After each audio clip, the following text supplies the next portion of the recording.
Morning guys, ayan naglilinis sa ating ganang sasakyan.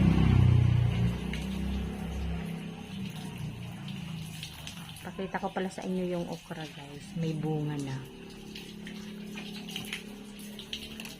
Hindi magpunas.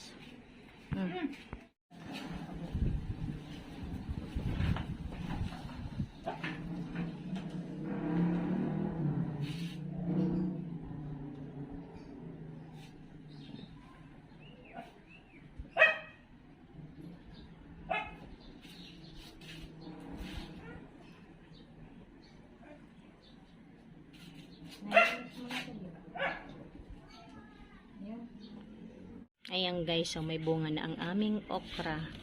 Ito hindi namin kukunin, ibibinhi daw namin.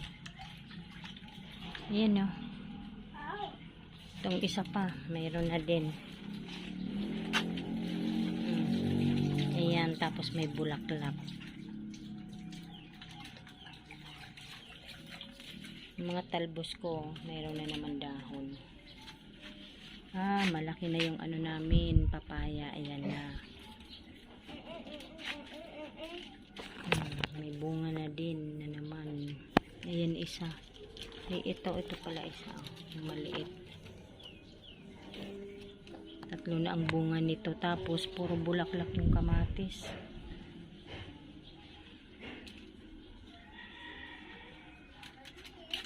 Ito isa lang talaga ang bunga niya oh.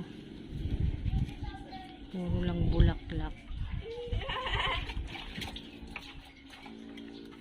Baba lang pala talaga nitong ano na to. Ano Ate Linda? Okra. Ito rin guys. Ayan. Oo be. Tatlo. Ayan yung mga kamatis pa namin na iba. Medyo malaki-laki na din. Mubo na oh. Ang aking ampalaya na tinanim. Dahon lang naman dito guys kukunin ko. Pero kung sakaling magbunga o di maganda. Mas lalang maganda. Patanggal! Gumapang na talaga yung mga patola oh.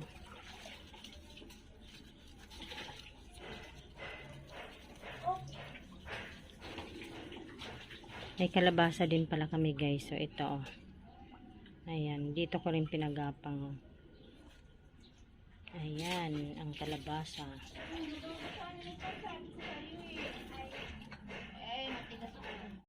Tatapos ka na maglinis. Tininda, malinis na.